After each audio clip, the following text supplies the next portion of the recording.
Y bueno, tengo ahí la pantalla de inicio. Mi nombre es Samuel Pecho Silva. Siempre comienzo con un chiste muy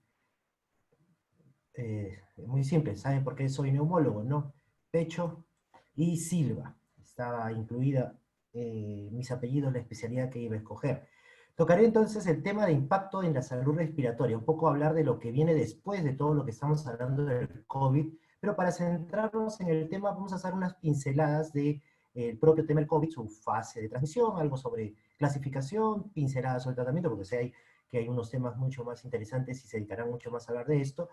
Y luego de eso diremos qué está pasando con aquellos pacientes que se han recuperado del COVID y qué se espera o qué esperaríamos de nuestras autoridades, no solamente en el ambiente de la prevención y tratamiento, sino ahora en la recuperación de todos nuestros compatriotas y compañeros y pacientes y también colegas afectados, ¿no? Todos sabemos que el coronavirus es un beta coronavirus perteneciente a este grupo de familia muy grande de coronas que afecta a una variedad enorme de animales, entre ellas pues los humanos, y sabemos que este SARS-CoV-2 ha venido o ha mutado a partir de metacoronavirus de murciélagos, no tiene una cercanía filogenética con el SARS-CoV-1 o con el virus del MERS, viene y probablemente haya tenido esa mutación dentro de un pangolino o un murciélago, no se sabe muy bien, y ha sido el hospedero el que ha empezado a replicar el virus y lo transmitió al ser humano, y ahora sabemos que se transmite de ser humano a ser humano,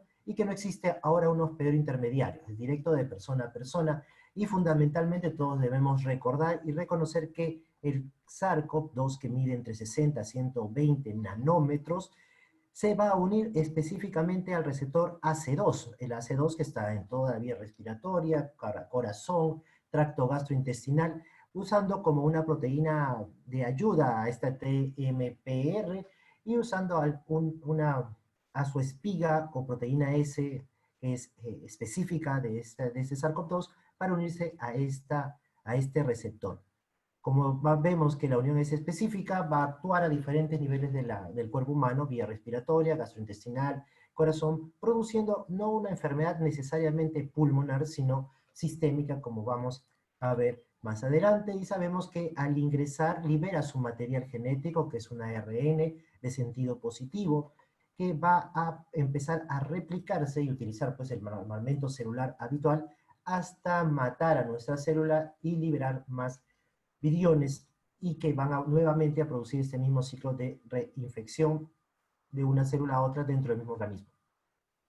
En la parte respiratoria vamos a ver que va a haber una quimiotaxis, una aproximación de células inflamatorias, que va a haber una permeabilidad mayor a nivel capilar y alveolar, va a reclutar todo el sistema inmunológico, que a su vez va a generar un proceso inflamatorio que será el encargado de producir finalmente esta cascada o llamada tormenta de citoquinas, que se traduce clínicamente en un distrés respiratorio agudo, como la acumulación de edema pulmonar, la formación de membranas hialinas, el engrosamiento del intersticio pulmonar, que va a llevar en aquellos que se recuperan de un ARDS o de un síndrome de estrés respiratorio agudo severo, moderado severo, a una fibrosis pulmonar posterior a la salida de esta fase crítica para nuestros pacientes. Y sabemos que el virus pues se llama SARS-CoV-2 y que la enfermedad que produce se conoce como la COVID o el COVID-19, y la transmisión es de humano a humano a través de las secreciones respiratorias que se emiten al hablar, toser, caminar, respirar, que pueden dividirse en las gotas normales, gotas grandes, o en las gotas pequeñas. También se ha hablado que las gotas pequeñas podrían considerarse como la transmisión por aire, el llamado airborne o aerosoles.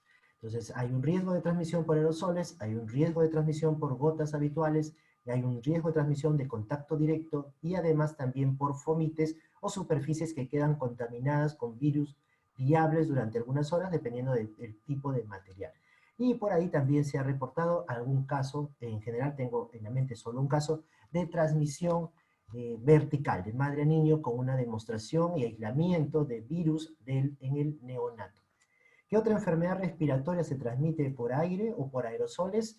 Todos sabemos que en nuestras realidades la tuberculosis es la principal enfermedad crónica, y en el Perú es hiperendémica, que se transmite por aerosoles, y que es muy parecido en el Perú a lo que ha pasado tuberculosis con coronavirus, que se haga esparcido muy bien en las zonas más pobres de las áreas urbanas de la nación, a diferencia de lo que sucede en las zonas pobres rurales, donde hemos tenido poco ataque del coronavirus y poco ataque también de la tuberculosis.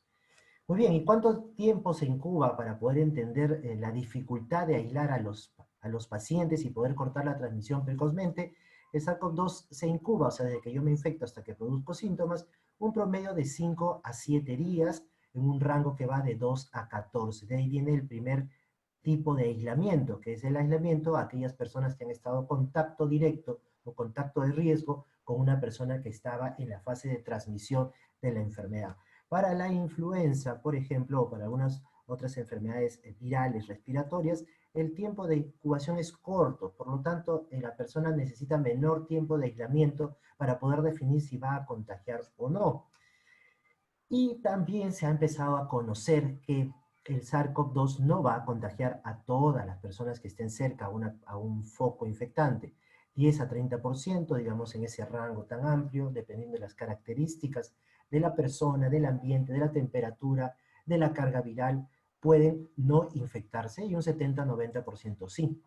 De este 70-90%, ahora sabemos que 40% de personas infectadas cursan completamente asintomáticas y un 60% presentará síntomas. La buena noticia es que los sintomáticos generalmente son leves o moderados, es decir, que no requerirán ningún tipo de atención médica especializada, ni que necesitarán hospitalización o ningún tipo de intervención farmacológica más allá que los sintomáticos. A medida que se ha ampliado el conocimiento de la prevalencia de la enfermedad, la letalidad global o la letalidad corregida ha disminuido desde un promedio inicial que era de 2.5 a 3% de muertos hasta menos de 1%, cuanto más grande es el estudio de prevalencia que se tiene en algún tipo de región o comunidad. También se ha dividido la enfermedad por estadios que tienen que ver con la fisiopatología de la enfermedad. Un estadio conocido como la fase o etapa viral, en la que es justamente el virus que da una lesión directa, comprometiendo al parénquima pulmonar en primera instancia. Todos sabemos que puede haber otros síntomas adicionales a los que produce en el pulmón, y esa sería la segunda fase de la enfermedad, la fase pulmonar, que la dividieron en 2A y 2B, y el corte era la presencia o no presencia de hipoxemia. Y finalmente la fase conocida como hiperinflamación, en donde ya no es el virus, sino es nuestro organismo y ese mal control de la respuesta inflamatoria a esta infección viral inicial, la que va a producir el daño conocido como el distrés respiratorio agudo y el compromiso multisistémico desencadenado justamente por eso. Desde el punto de vista fisiopatológico, yo veo esto bastante interesante, pero desde el punto de vista clínico no tanto, porque no se va a dar tratamiento dependiendo del estadio de la enfermedad, sino de las características clínicas o de la severidad clínica de esta enfermedad. También es importante entender que los estadios no se correlacionan necesariamente con la sintomatología. 40-45% de los infectados por este virus es asintomático completamente. Y estos asintomáticos tienen carga viral igual que las personas sintomáticas.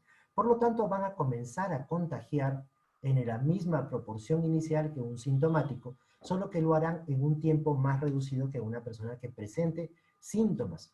Y algo muy interesante de los asintomáticos es que hasta un 56 o 54% han tenido o han presentado en el seguimiento de los estudios de estos pacientes lesiones pulmonares. Quiere decir que un asintomático ha llegado hasta la fase 2 o la fase pulmonar sin producir ninguna molestia y sin recibir ningún tipo de medicación, se ha curado completamente. Es importante reconocer, por ejemplo, que la Asociación Americana de Toras claramente nos dice que tenemos que buscar a personas asintomáticas y presintomáticas para tratar de cortar la cadena de transmisión. ¿Cómo hacemos eso? Con búsqueda activa de casos, con rastreo de casos, con uso de pruebas moleculares. No estoy muy al tanto de cuál es el tipo de prueba que usa Bolivia para rastrear a sus sintomáticos o si está haciendo rastreo activo. En Perú, lamentablemente, el rastreo se hace no activamente, sino al llamado, uno llama y avisa a unos números de emergencia y nos muestrean con pruebas serológicas, las pruebas rápidas, la prueba de anticuerpos, que no han sido usadas para detectar a personas asintomáticas o casos contagiantes, con lo cual se pierde algo muy importante, se pierde el momento oportuno de aislar al paciente o al caso sintomático que va a transmitir la enfermedad. Entonces, si nosotros comparamos, esta es la tomografía de un paciente completamente asintomático que tiene estas lesiones en virus deslustrado, en el campo pulmonar derecho, en los lóbulos superiores, subpleurales, características de una persona con infección por el virus de SARS-CoV-2 que no manifiesta ningún síntoma. Esta persona entonces, por estadio, ha llegado hasta el estadio pulmonar 2A, pero por condición clínica esta persona se encuentra como un caso que podría ser solo leve o podría ser un caso moderado de la enfermedad. Es decir, los asintomáticos leves, moderados que pueden tener y tienen a veces lesiones pulmonares, no se corresponden necesariamente con las fases de la enfermedad, sino vamos a tener que clasificarnos clínicamente para decidir si sí o si no le daríamos algún tipo de intervención farmacológica si es que esta demostrara ser efectiva. Y los presintomáticos son aquellos pacientes que harán síntomas y que son detectados antes de manifestar los síntomas. Los presintomáticos son la fuente de la transmisión en la comunidad de la mitad o casi de la mitad de los casos. De ahí la importancia de buscar activamente presintomáticos. ¿Cómo buscamos o cómo buscaría el gobierno presintomáticos? A partir de un enfermo detectado, diagnosticado, busco a todas las personas que han tenido contacto con estos enfermos y las empiezo a rastrear y a aislar y las voy monitorizando y controlando con PCR durante esos 14 días que debería empezar a manifestar los síntomas. Si esta persona en la primer PCR sale positivo pero no muestra síntomas, esa persona podría ser un asintomático o un presintomático. 3 días después la persona desarrolla síntomas, entonces esta persona era un presintomático en el momento de mi diagnóstico inicial con PCR. Si en ese momento presintomático lo tengo aislado, separado del resto, voy a cortar la transmisión del 45% de virus en las comunidades. Recordemos que esta enfermedad tiene una característica. 2 a 3 días antes de manifestar los síntomas, la persona ya empieza a contagiar. Entonces, como podemos entender, no sé si pasa también en Bolivia, que acá en Perú muchos centros comerciales nos toman la temperatura y nos dicen, ah, no tiene fiebre, pase, usted no contagia. Eso pues nos están engañando porque yo puedo tener 2 o 3 días sin fiebre, sin dolor, sin molestias y ya estar transmitiendo la enfermedad a la comunidad.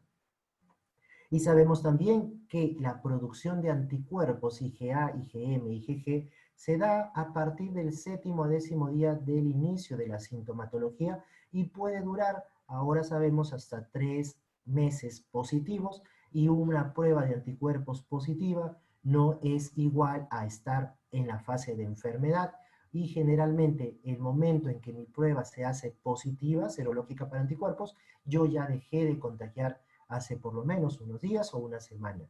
Entonces, hay que poder diferenciar qué es realmente un rastreo activo de personas presintomáticas y asintomáticas con una prueba molecular y qué significa la detección de anticuerpos con una prueba serológica, que es más para estudios de prevalencia de la enfermedad en ciudades o países, o para la detección de personas que tienen de 2 a 3 semanas de sintomatología. Estas son las diferencias del uso. También sabemos pues que se ha ido acortando el tiempo en que una persona tenía que estar aislada.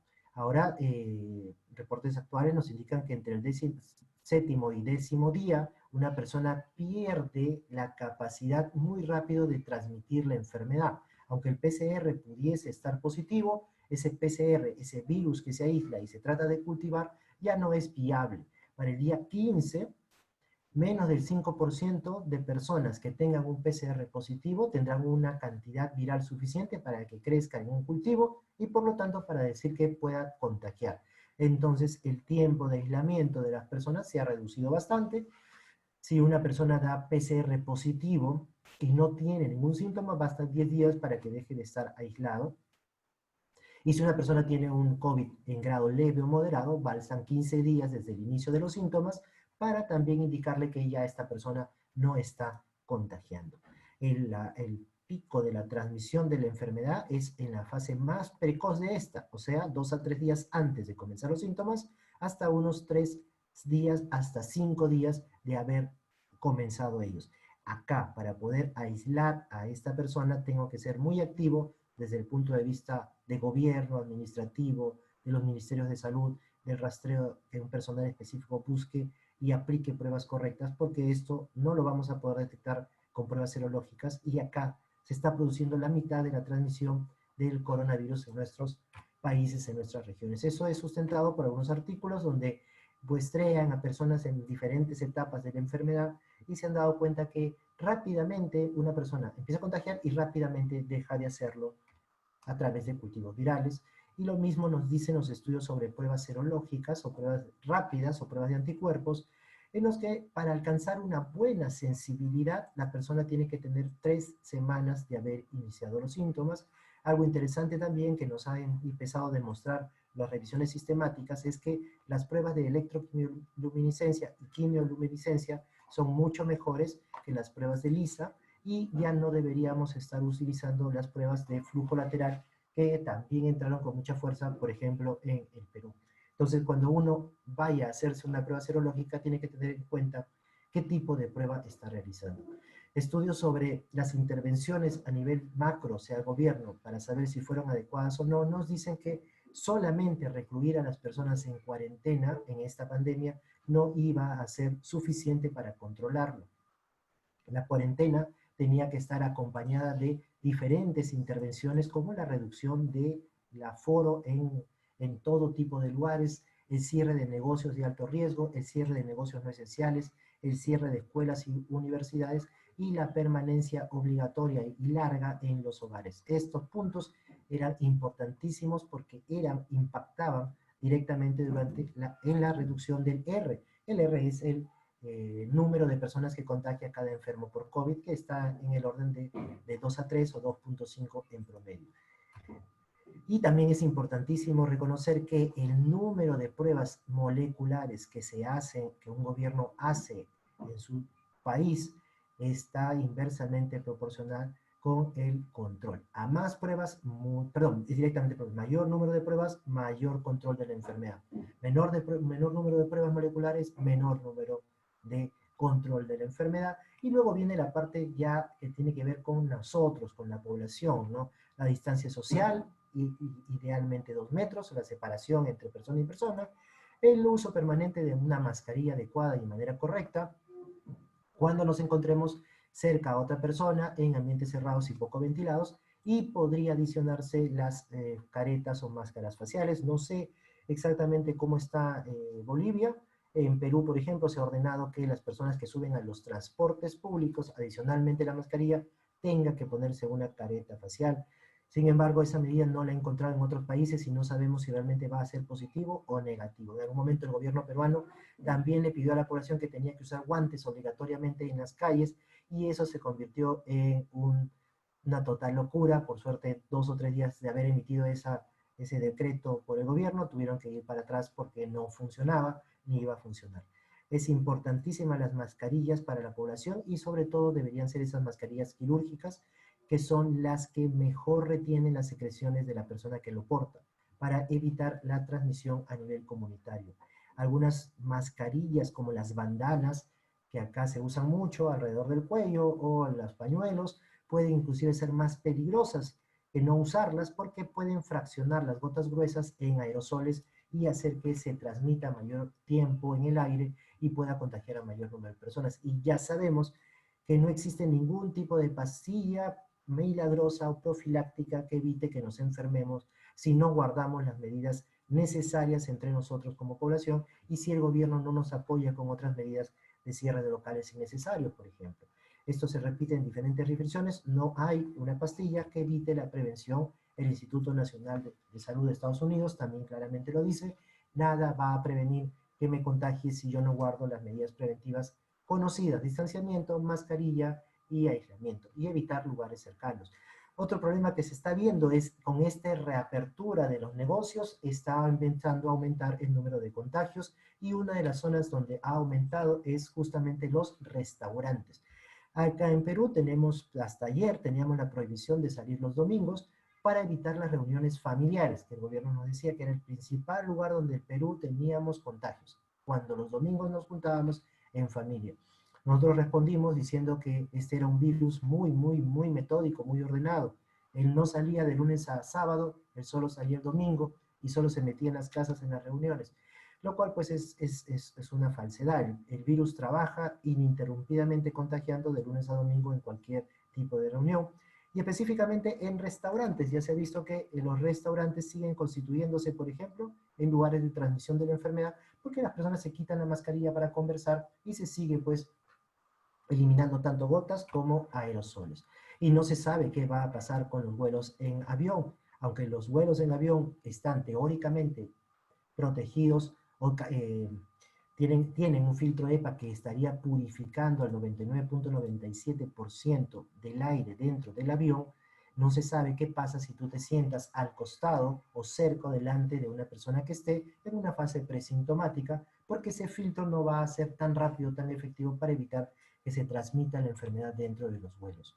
Otras intervenciones innecesarias que tienen que ver con el impacto en nuestra población y sobre todo también población con enfermedad pulmonar crónica antes de la pandemia y durante de ella es las vacunaciones, ¿no? Las campañas de vacunación contra la influenza y contra el neumococo de forma masiva han ayudado a disminuir en algo la probabilidad de impacto negativo de la enfermedad de este SARS-CoV-2 o este COVID-19 en la población general. Y el tema de moda desde hace unas 3 a 4 semanas son las reinfecciones. ¿Qué tanto nos estamos protegiendo con nuestra inmunidad luego de que hemos salido de una infección por COVID-19? A la fecha tengo solamente un reporte real confirmado con una evaluación del primer virus con el segundo virus y haberme hecho una prueba genética de compatibilidad, y ahí solo en Hong Kong se ha podido demostrar realmente un caso de reinfección verdadera. Recuerden que la persistencia de un PCR positivo más en los primeros 3 meses no necesariamente significa reinfección. Y como vamos a ver más adelante, un curado de COVID puede regresar al hospital no por una reinfección, sino por síntomas residuales o por complicaciones asociadas a la propia enfermedad o las comorbilidades que les generó la propia enfermedad. En Cataluña y en otros países están hablando de reinfecciones, pero solo se ha podido demostrar, es el artículo, la bibliografía que tengo yo, salvo que ustedes hayan encontrado otro dato más, un solo caso de reinfección realmente comprobado. Un virus en la primera y un virus en el segundo evento. Y hay que decir, este paciente fue asintomático en el segundo evento de COPS, de SARS-CoV-2. Muy bien, vamos casi a la mitad. Entonces, tenemos que entender que los pacientes pueden tener una clasificación leve, moderada, severa y crítica, ¿no? Leve, los pacientes tienen sintomatología del tracto respiratorio superior, síntomas muy banales, muy vagos, no hacen una fiebre persistente, no hay disnea, ni dolor de pecho, ni trastornos en la saturación. Las personas con enfermedad moderada van a tener una postración, debilidad, compromiso sistémico, fiebre mayor de 38 grados, síntomas de enfermedad pulmonar de tracto respiratorio bajo, signos clínicos, signos tomográficos, pero la saturación sigue estando por encima de 93%, respirando aire ambiental a nivel del mar. Sabemos que, por ejemplo, tanto Perú como Bolivia tenemos diferentes altitudes geográficas, y de ahí todo un tema sería cómo poder calcular cuál es la saturación a diferentes niveles de mar y poder definir entonces nuestros parámetros propios sobre moderados y severos.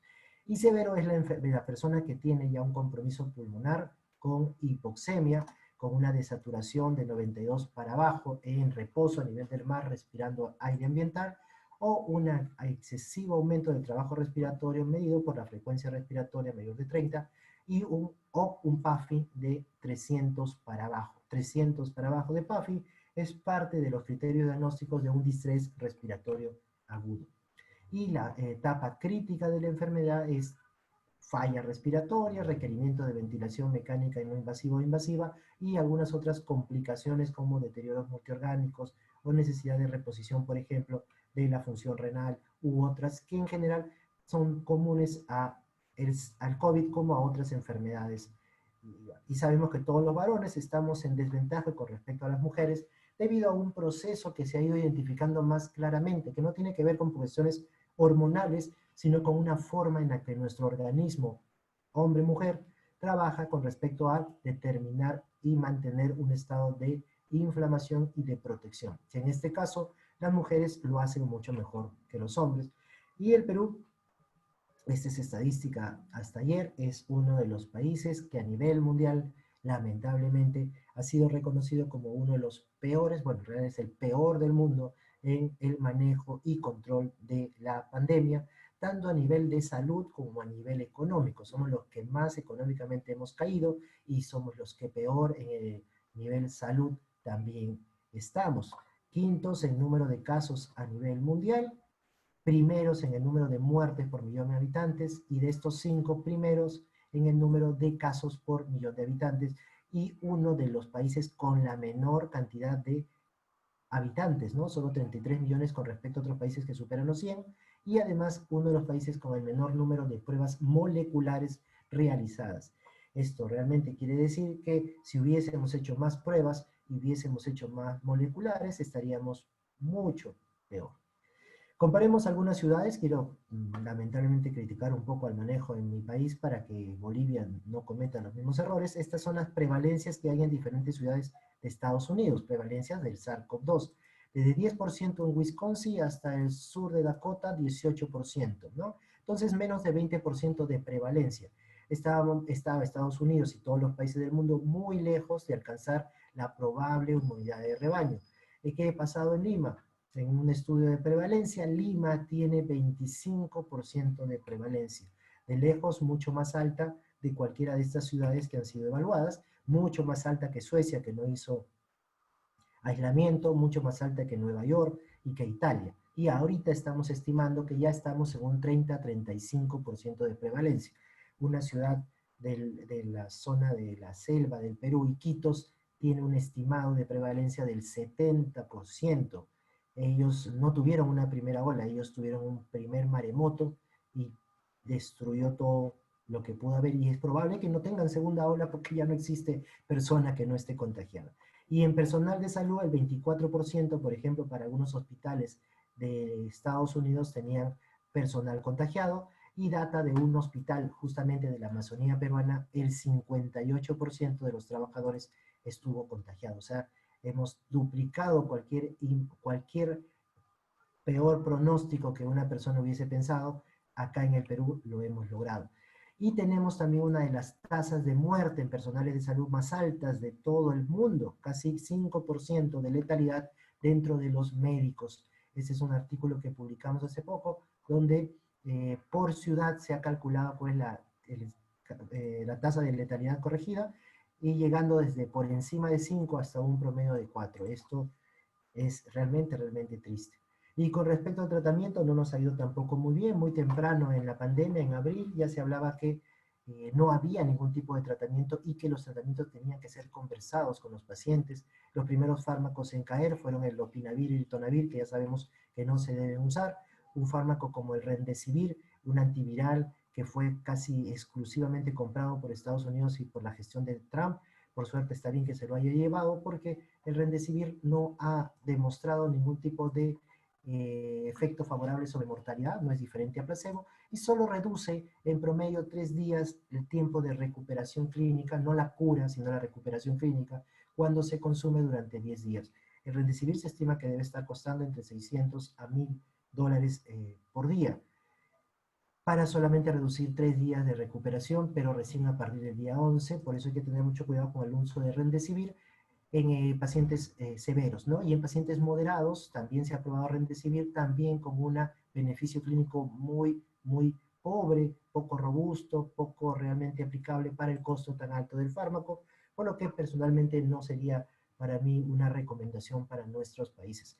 Es por eso que a este señor, al doctor Han, que es el director de la FDA, le hicieron, como decimos acá en Perú, el pare. El doctor Topol, otro investigador muy grande, le dijo que no podía Estados Unidos estar autorizando el remdesivir para tratar pacientes con COVID moderado porque sus resultados no eran los que se esperaba y que en el caso de severos había que tener mucho cuidado por los altos costos. El plasma convalescente ha sido y mantiene a países en espera de resultados favorables desde el inicio de la pandemia.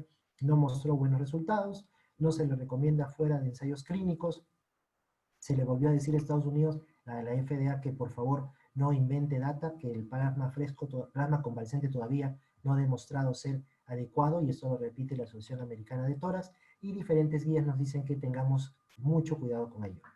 El tocilizumab, todos ustedes ya saben que la misma empresa Roche dijo que por favor ya no lo usen porque no solamente era caro, sino que además no tenía ninguna diferencia contra placebo en ninguno de los outcomes que uno pudiese imaginarse. Y la historia de los corticoides, sobre todo, no sé cómo ha pasado, cómo se ha manejado corticoides en Bolivia. En Perú, desde muy temprano en la enfermedad se propició desde el gobierno usar pulsos. ¿Qué son pulsos? Son dosis enormemente altas de corticoides, 500 a 1000 miligramos por día durante 5, 7, 10 días en pacientes de etapas muy precoces, cuando desde el inicio se sabía que los corticoides tenían un efecto que podía asociarse a malos resultados y a peor mortalidad, y que en el caso de que se quisiese usar un corticoide, fíjense, en abril se hablaba de solo 40 miligramos de metilprednisolona, mientras que en Perú el mismo Ministerio de Salud estuvo recomendando 500 a 1000 miligramos de metilprednisolona. Y esto fue justamente corroborado por el estudio Recovery, que encontró que podía haber una reducción de la mortalidad usando solo 6 miligramos de dexametasona, lo mismo que lo que equivale a 32 miligramos de metilprednisolona. Pero hay que evaluar con mucha calma porque también se ha hablado de que el recovery también engaña mucho, y es cierto, engaña mucho. La mortalidad global cuando uno usa corticoide cae de 25 a 22%, cae 3%, que equivale a un 17% menos. Pero, por ejemplo, la unidad de cuidados intensivos de mi hospital tiene una mortalidad sin usar corticoide por el buen manejo de los intensivistas que está por debajo del 20%. Entonces, a esta UCI, a nuestra UCI, no le convendría usar dexametasona porque de por sí tenemos menos mortalidad que la que tenía el recovery. ¿Y qué pasa si usamos corticoide en personas que no usan oxígeno, o pacientes que no tienen oxígeno? La mortalidad es más alta en el grupo con dexametasona que con el grupo placebo o control. Quiere decir que el corticoide puede agravar el requerimiento de oxígeno en un 19%, aunque no es estadísticamente significativa esto a dosis bajas. Y en pacientes que no tienen un proceso muy inflamatorio, en este estudio, el uso de corticoides en pacientes que tenían un PCR menos de 10 se relacionó a un aumento de riesgo de muerte de 2.6 veces más con respecto a los pacientes que no tenían esta característica. Entonces, si vamos a usar corticoide, hay que tenerle mucho cuidado y usar dosis muy bajas y luego de 7 a 10 días de haber iniciado los síntomas. En este estudio, que buscaba factores de riesgo para mortalidad, uno de los factores de riesgo más fuertes para mortalidad fue las altas dosis de corticoide, 3.5 más veces de riesgo de morir quienes usaban dosis altas de corticoides de quienes no usaban. Y también hay estudios neutrales, metaanálisis como estos, donde nada de beneficio producen los corticoides. Aún así, a partir del recovery se está propiciando, por la OMS saca este statement, esta guía sobre corticoides, que podría ser usado en pacientes con COVID severo. Pero ¿qué corticoide? La hidrocortisona no, porque no tiene ningún efecto. La dexametasona a 6 miligramos sí. Este es un estudio de dexametasona a 20 miligramos de dexametasona, donde no se vio ningún impacto sobre la mortalidad. Entonces, si van a usar corticoide, que sea después de los 7 días de síntomas, a dosis de 6 miligramos por día, máximo de 7 a 10 días, una sola vez por enfermedad, y hay que tener cuidado con otros fármacos como la hidroxicloroquina, que realmente, como lo menciono, no tuvo por qué, no debió haberse usado jamás en la zona ya de Latinoamérica, teniendo la experiencia de Europa y la experiencia de Norteamérica, que nos decían muy pronto en la enfermedad, en abril y mayo, que la hidroxicloroquina con acitromicina no funcionaba, ni siquiera para estudios de compasivos, ¿no? El Colegio Americano de Médicos lo decía desde el 13 de mayo que no se usara hidroxicloroquina con acitromicina porque era más peligroso. Y el Recovery demostraba lo mismo, y no solo eso, demostraba que las personas que usaban hidroxicloroquina tenían menor probabilidad de salir de alta, tenían un punto porcentual más de muerte y tenían más riesgo de requerir ventilación mecánica o muerte que los que no usaban hidroxicloroquina. Mayor demostración que esta para dejar rápidamente de usarla, no sé qué más se podía pedir. En estos comunicados de diferentes guías, institutos extranjeros, todos ellos nos demuestran que la hidroxicloroquina con acitromicina no hace nada de beneficio e inclusive pueden incrementar la mortalidad como en este metaanálisis. Otro metaanálisis más, acá solamente para listárselos, fíjense 4, 5, 6, 7, 8, han encontrado que la hidroxicloroquina con acitromicina no funciona, España no lo utiliza, Y este último, publicado el 3 de septiembre, nos está diciendo claramente que la hidroxicloroquina no tiene impacto sobre mortalidad, sobre deterioro, sobre mejoría clínica, sobre claris viral, pero sí mayor riesgo de hacer alteraciones en el electrocardiograma. Por lo tanto, adiós hidroxicloroquina desde hace mucho en nuestros países.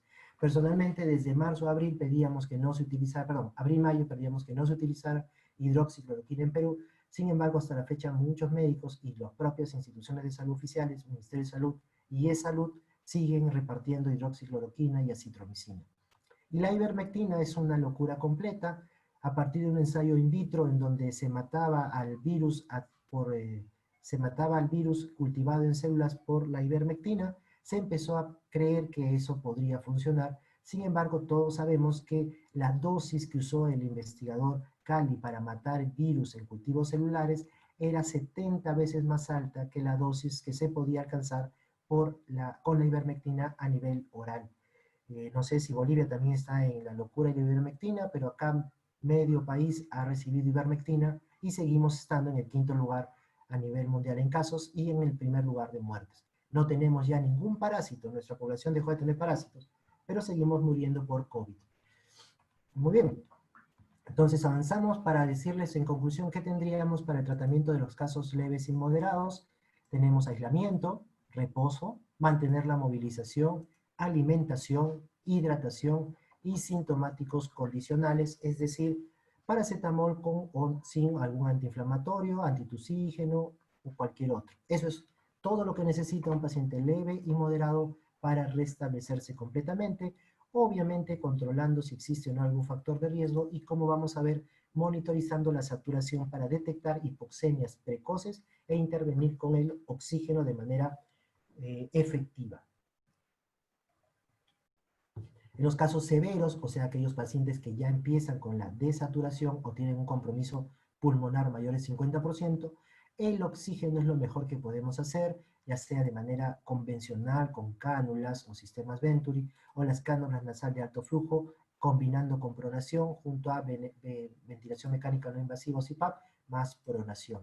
Y los corticoides, teniendo todos estos cuidados y sabiendo que existen ensayos que dicen que no son buenos, usarlos muy cuidadosamente luego de 7 días de haber tenido síntomas, a dosis de 6 miligramos al día de dexametasona, por 7 a 10 días como máximo, solo un ciclo por enfermedad, suspendiendo bruscamente al terminar el séptimo o décimo día, porque no requieren tapering o reducción progresiva, jamás volver a usar pulsos de corticoides y solo en aquellas pacientes con COVID severo o crítico que están usando oxígeno y mejor si están en ventilación mecánica.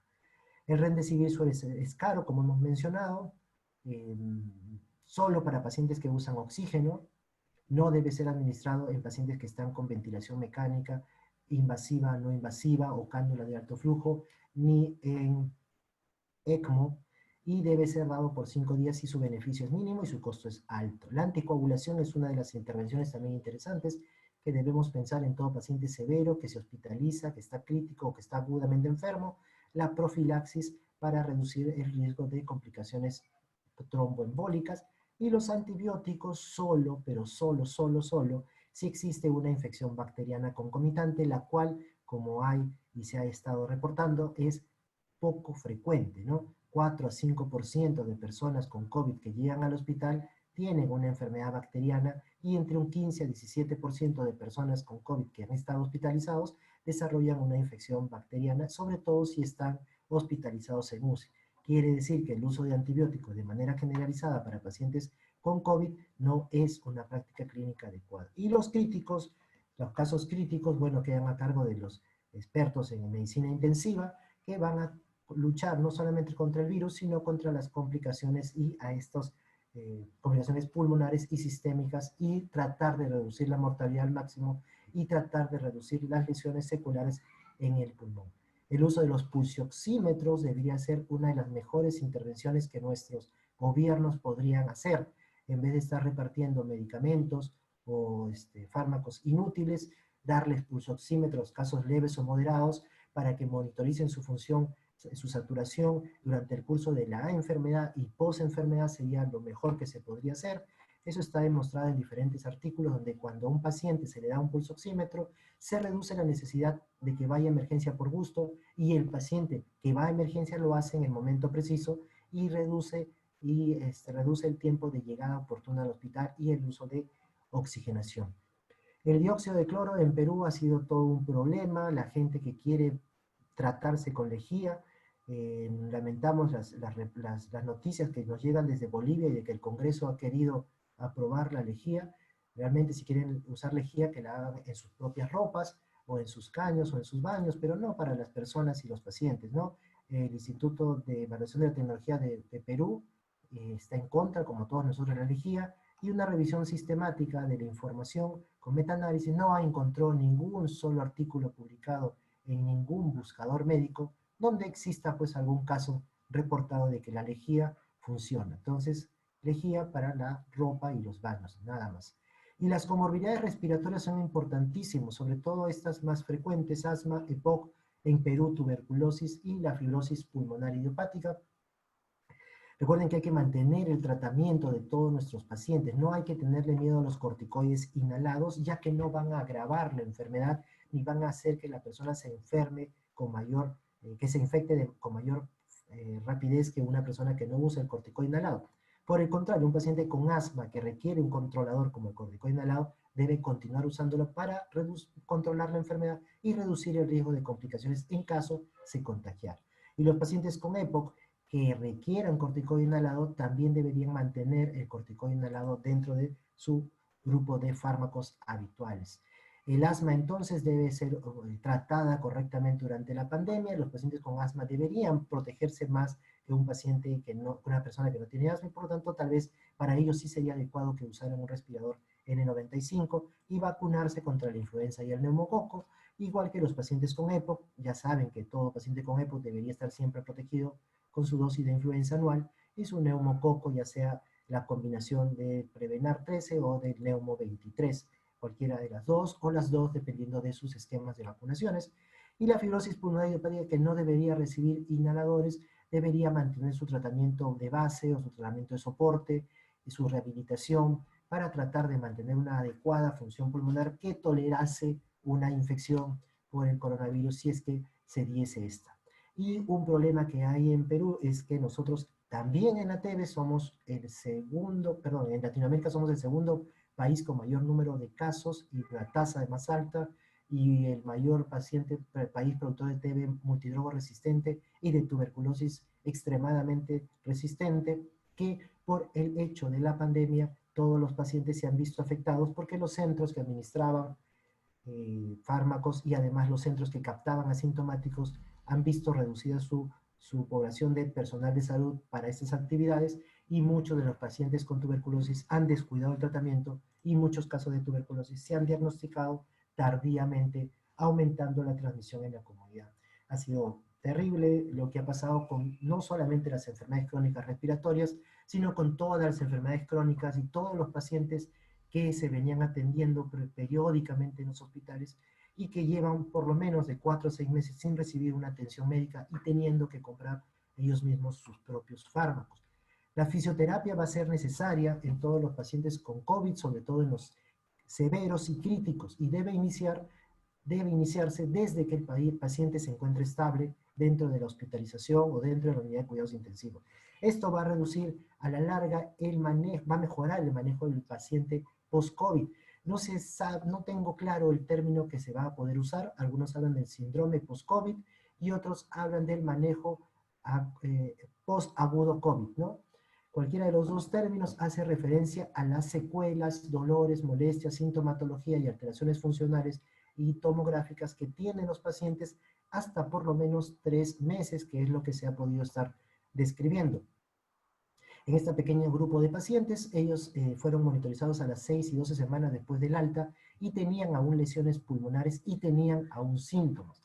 Los síntomas frecuentes en esta etapa post-COVID suelen ser la fatiga, el dolor del pecho, la tos, la picazón de la garganta, la disnea y también se está describiendo, como todos sabemos, trastornos neuropsiquiátricos, depresivos y también asociados a la propia cuarentena prolongada a la cual nos han tenido que someter para poder reducir la transmisión en la comunidad. 3/4 partes de los pacientes que se curan manifiestan algún tipo de dificultad respiratoria, fatiga excesiva, dolores musculares, y esto puede hacerlos que los asuste nuevamente pensando que es COVID o que haga que el médico piense que es alguna complicación infecciosa y siga administrando antibióticos. Como lo hemos visto en el Perú, el paciente recibe tratamiento para COVID y luego recibe como 3 o 4 cursos de antibióticos tratando de quitarles la fatiga, el dolor o la falta de aire.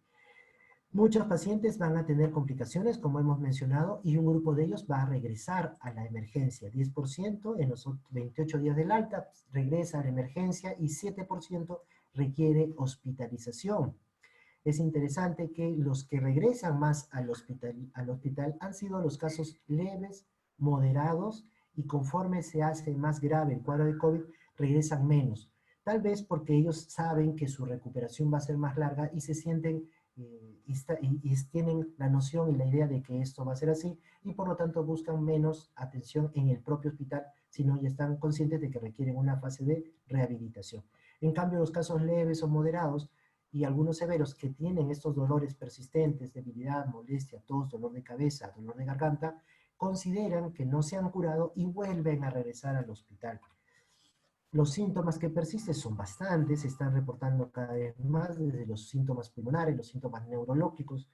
Ahí indaguen mucho por la pérdida del olfato, la pérdida del gusto, que pueden ser algunos de los que también duren bastante. Los otorrinos están ya haciendo algún tipo de ensayos para poder mejorar con mayor rapidez el retorno del olfato en los pacientes que han salido de un COVID. Y también, inclusive, si tu paciente o su paciente con COVID era un deportista, hay recomendaciones interesantes de cómo retornarlo a la actividad física cada semana, cuál va a ser su progresión en su actividad y en su intensidad, y cómo debemos trabajar de manera holística, integrada, todo el post-COVID o el síndrome post-COVID o el post-COVID agudo, sobre la ansiedad, la fatiga, la disfunción respiratoria, la tos postviral, las complicaciones tromboembólicas, la sarcopenia, ¿no? Trastorno cognitivo que puede llevarnos una intubación prolongada, ¿no? O el uso de los propios fármacos que pueden producir psicosis o alteraciones neuropsiquiátricas o trastornos de agitación. Debemos incidir sobre todos ellos. Esto está resultando bastante interesante, y sobre todo va a demandar que nuestros gobiernos ahora capaciten a médicos, a rehabilitadores físicos, a médicos de atención primaria para poder estar controlando estos síntomas residuales que van a estar presentes independientemente del grado de severidad que el paciente con COVID haya tenido. Los reportes indican que no solamente son los severos y críticos, sino que los leves y moderados, con alguna variación en la edad en la cual se presentó la enfermedad por COVID, van a estar presentando estos síntomas. Esta persistencia de síntomas puede durar hasta 3 meses. Por ejemplo, la fatiga, la disnea, la cefalea, la opresión a la dificultad para la respiración, la tos, los dolores musculares y las molestias de garganta, y alguna sensación de febrícula, como se le dice, o de temperatura que no alcanza el rango de fiebre, pueden estar presentes hasta 3 meses de nuestros pacientes. Se va a repetir, sobre todo en aquellos pacientes que tienen un poco más de años, más de 50 años, está asociado a un mayor número de reporte de síntomas, y los síntomas pueden variar desde 1 hasta 3, y los trastornos funcionales respiratorios también es algo que debemos buscar, ¿no? 50% de las personas con COVID leve incluso han podido, se les ha encontrado una disminución de las variables medidas por espirometría. ¿Y por qué regresan o qué caracteriza a los pacientes que van a retornar al hospital después de haber sido dados de alta? En general, los pacientes que retornan han tenido menor estancia hospitalaria, eso es bastante interesante, o han sido aquellos, como mencionaba, pacientes que no han requerido cuidados intensivos o haber estado en una zona de críticos o de intermedios. Entonces, tengamos presente que esto es importantísimo, y de los que se readmiten, el 5% irá a una unidad de cuidados intensivos y 4% va a fallecer. No fallecieron en el primer evento del COVID, pero sí en una readmisión. pero no es una readmisión por una reinfección. Hay que tener en cuenta que puede readmitirse un paciente por una infección bacteriana adquirida en el propio hospital, por una complicación vascular, tromboembólica, o por las secuelas y complicaciones cardiovasculares o neurológicas, o de manera poco probable y poco frecuente hasta el momento, por una real reinfección. Y algo acá que también tenemos que pensar en la reinfección, readmisiones, va a ser los síntomas propios o síntomas residuales o síntomas secuelares o síntomas post-COVID que el paciente va a seguir presentando. Y casi ya para terminar dentro del tiempo asignado, este es un caso que evaluamos de forma remota, en un caso de telemedicina, con un varón de 53 años con 94 kilos de peso, una talla de 1,75 m, no tenía ningún antecedente de importancia y hace un COVID severo. Más que severo, en realidad fue un COVID crítico. Estuvo 32 días en hospitalización, requirió de ventilación mecánica no invasiva y también estuvo en ventilación mecánica invasiva en estos 32 días de la hospitalización. Para cuando lo vi o lo evalué, ya habían pasado 2 semanas de la salida o del alta del hospital. Quiere decir que esta persona estaba en un promedio de 2 meses desde el inicio de los síntomas. Estaba 2 meses post inicio de síntomas y 2 semanas desde que había salido del hospital de este cuadro crítico. Y traía con él esta tomografía en un paciente de 53 años sin antecedentes, donde veíamos cambios residuales post-COVID de tipo reticular, subpleural, predominantemente basal, bilateral, con algunas dilataciones bronquiales, con bronquiectasias y bronquioloectasias, compatibles pues con una fibrosis que ha quedado después de un distrés respiratorio en un paciente que ahora lo que manifestaba era sensación de disnea, poca tolerancia al ejercicio y opresión de pecho. Está pendiente con él hacerle unas pruebas adicionales de función pulmonar como pletismografía y difusión de monóxido de carbono. Por lo tanto, para concluir esta charla que hemos tenido, es decirles pues que el mejor tratamiento hasta el momento sigue siendo la prevención y la educación, y la mejor intervención que se puede ofrecer a nuestros pacientes es la detección temprana de la llamada hipoxemia silenciosa o hipoxemia feliz, para poder intervenir precozmente con oxígeno, y que ahora las secuelas y consecuencias directas e indirectas del COVID-19 son un reto para la salud pública de todos nuestros pacientes y en particular en el Perú, por ser uno de los países más golpeados durante la crisis y la pandemia hasta el momento. Quiero dar las gracias por haber podido compartir con ustedes este tema muy interesante, y si tuviesen alguna pregunta de lo que les he comentado o algún comentario adicional, se los agradeceré muchísimo. Muchas gracias.